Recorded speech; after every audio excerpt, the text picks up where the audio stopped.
अहमदाबाद में आज मैच हुआ गुजरात टाइटंस और चेन्नई सुपर किंग्स का।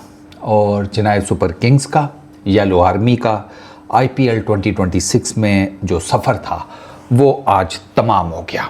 तो अहमदाबाद से चेन्नई निकलेंगे अब चेन्नई सुपर किंग्स वाले। 1800 प्लस किलोमीटर का ये डिस्टेंस है, तो मैं तो कहता हूँ बाय रोड ही चले जाना। घर पहुँचते पहुँचते ज़रा दुख तब तक ज़रा हल्का हो गया होगा। फ़्लाइट लोगे ना जल्दी पहुंच जाओगे, फिर लोगों को भी ज़हन में होगा, तो मतलब समझ रहे हैं ना आप, तो फिर हो सकता है कुछ बसड़ हो जाए। जाओ यार, इजी होके जाओ, ठीक है ना। 2023 में आईपीएल जीते थे चेन्नई सुपर किंग्स, और उसके बाद ये तीसरा सीज़न है, टॉप 4 में नहीं फिनिश हो रहे।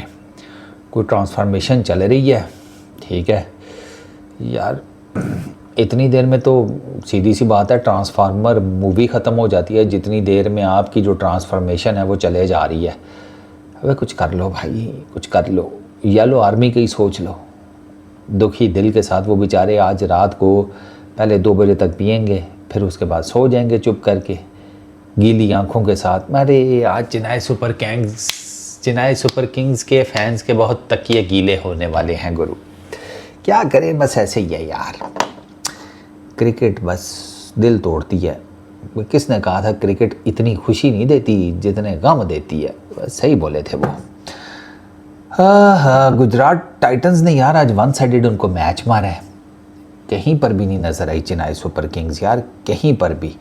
मतलब गुजरात टाइटंस को ना पता है क्या कहा जाता है कि जी इनके पास 3 ही बैटर हैं। गुजरात टाइटंस सारे आईपीएल में एक ही बात सुनती है, ये सेम यही बात पीएसएल में पेशावर ज़ल्मी को सुननी पड़ती थी। पेशावर ज़ल्मी का भी कहते थे इनके पास ऊपर 3 ही बैटर हैं बस, और गुजरात टाइटंस का भी यही कहते हैं इनके पास ऊपर 3 ही बैटर हैं। मज़ेदार बात है, पेशावर ज़ल्मी पीएसएल जीत गई थी। अब गुजरात टाइटंस आईपीएल जीतती हैं या नहीं ये आगे देखना पड़ेगा, लेकिन गुजरात टाइटंस को और पेशावर ज़ल्मी को एक और एज ये है, वो है कि इनकी पावर प्ले में बॉलिंग। पेशावर ज़ल्मी के पास भी पावर प्ले की बड़ी कमाल बॉलिंग थी और गुजरात टाइटंस के पास भी। गुजरात टाइटंस पावर प्ले में बैटिंग भी अच्छा करता चला आ रहा है, और गुजरात टाइटंस पावर प्ले में बॉलिंग भी बहुत अच्छी करती चली आ रही है। और वही जो है ना डिसाइसिव फैक्टर था, 89 रन्स के मार्जिन से आज उन्होंने हराया है चेन्नई सुपर किंग्स को। और ये रन रेट में उन्होंने इतना बड़ा मार्जिन क्रिएट कर दिया कि नंबर 2 पे गुजरात टाइटंस ने प्लेऑफ्स में अपनी पोजीशन सीमेंट कर दी है।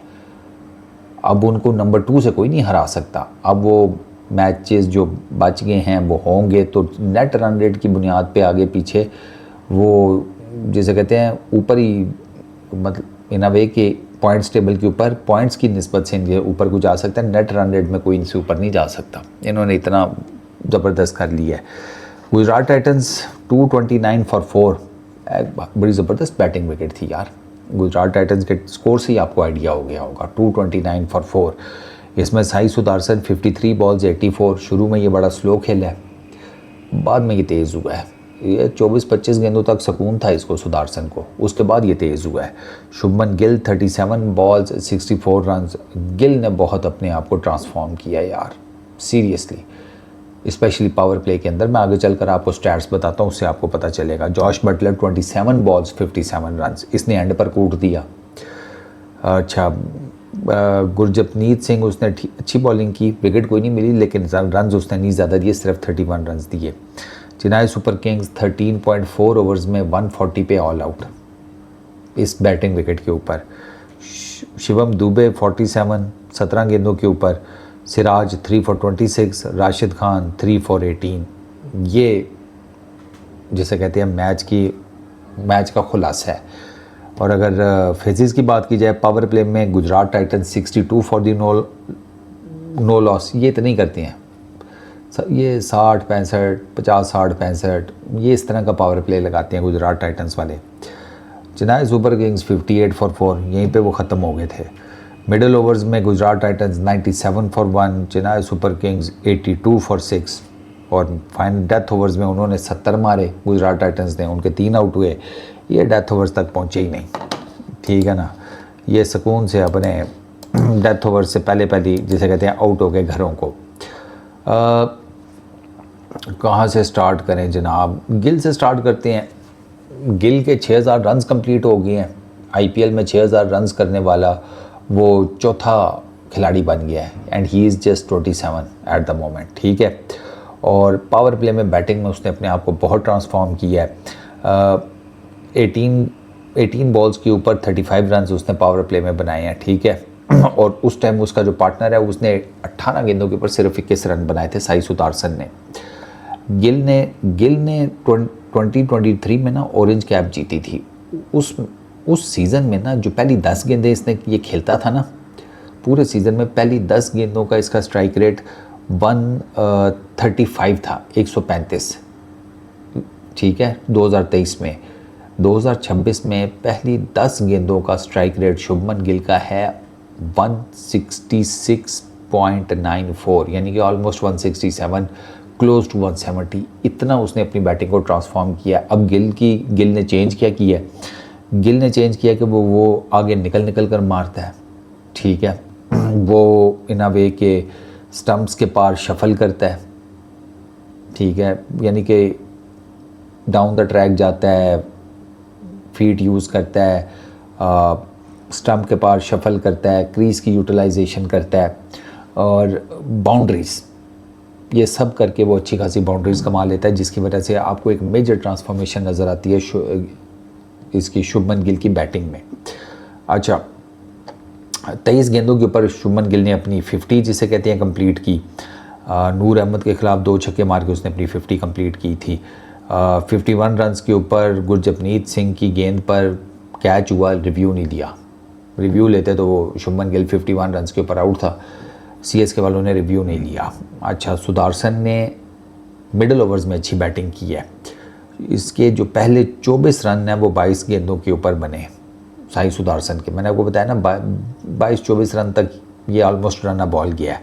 उसके बाद अंशुल कंबोज, उसके अगेंस्ट इसने एक छक्का लगाया, फिर एक मिस फील्ड पे इसको चौका मिल गया। नूर अहमद के एक ओवर में 16 रन बने, ठीक है। उसके बाद ऋतुराज गायकवाड ने कहा चलो दुबे से ओवर करा के चेक कर लेते हैं, वो महंगा पड़ गया। गिल उस ओवर में 3 चौके लगा गया। अच्छा, 11वां और 12वां ओवर इसने गुरजपनीत और नूर अहमद ने अच्छा कराया, उसमें रन्स नहीं बने, थोड़ा सा प्रेशर क्रिएट हुआ और उससे नेक्स्ट ओवर में स्पेंसर जॉनसन ने शुभमन गिल को भी आउट कर दिया। वहाँ से कम बैक होना चाहिए था, नहीं हो सका। जॉश बटलर आया, पहली गेंद पे चौका, हर किसी को पता चल गया कि ये कितनी बैटिंग विकेट है, ठीक है। और जॉश बटलर ने बेसिकली वो जो बुनियाद थी ना मजबूत गुजरात टाइटंस के ओपनर्स की तरफ से, उसके ऊपर एक बुलंदो बाला 229 रन की इमारत खड़ी कर दी, ठीक है। बटलर ने पहले 2 हाफ सेंचुरीज तो थी, बटलर मेड छोड़ के तीसरी भी आए, ठीक है। तो वो जो कहते हैं ना कि पहले 3 इनके पास बैटर है, आज इनके पहले तीनों बैटर्स ने 50 स्कोर की हैं, 50, ठीक है।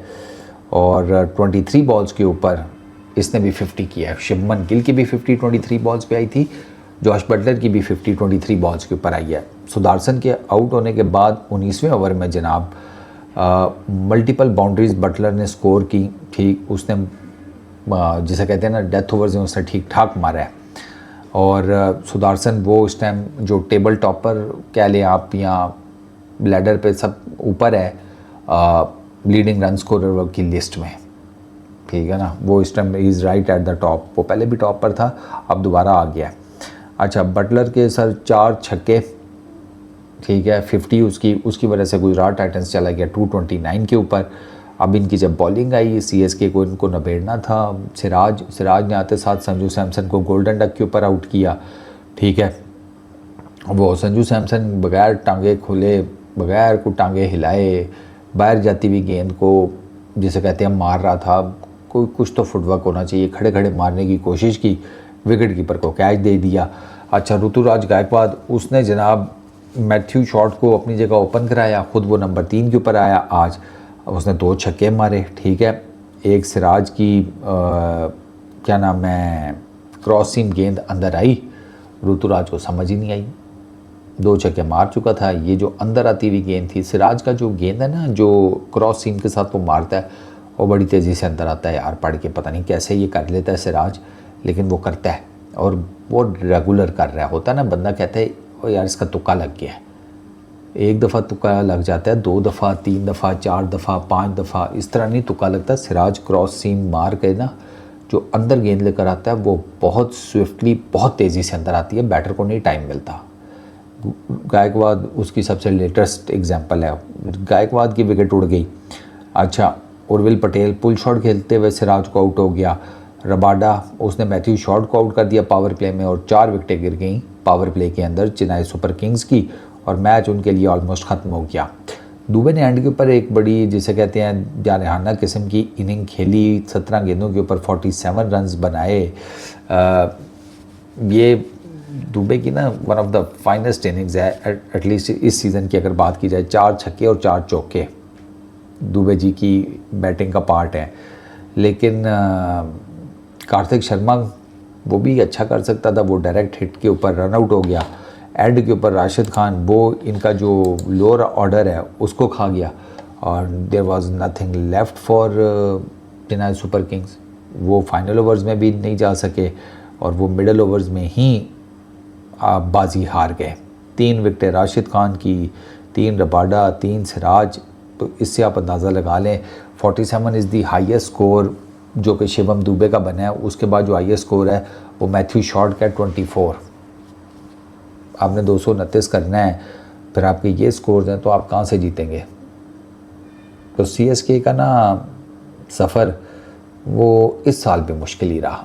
दे हैड देयर चांसेस, वो उनके पास चांसेस थे, वो यकीन करेंगे प्लेऑफ्स के लिए क्वालिफाई कर सकते थे, बट इवेंचुअली ना उनका हो नहीं सका उनसे। अब it's all about KKR, Punjab Kings और राजस्थान रॉयल्स। ये तीनों टीमें 13-13 मैचेस खेल चुकी हैं। पंजाब और कोलकाता के 13 पॉइंट्स हैं, राजस्थान रॉयल्स के 14 पॉइंट्स हैं। पंजाब और कोलकाता वाले उम्मीद कर रहे होंगे कि वो राजस्थान रॉयल्स अपना लास्ट मैच हार जाए तो उनके पास बड़ा पक्का ठक्का चांस हो जाएगा प्लेऑफ्स के लिए क्वालिफाई करने का, जो भी जीता। और अगर दोनों अपने मैच जीत जाते हैं फिर नेट रन रेट के ऊपर डिसाइड होगा।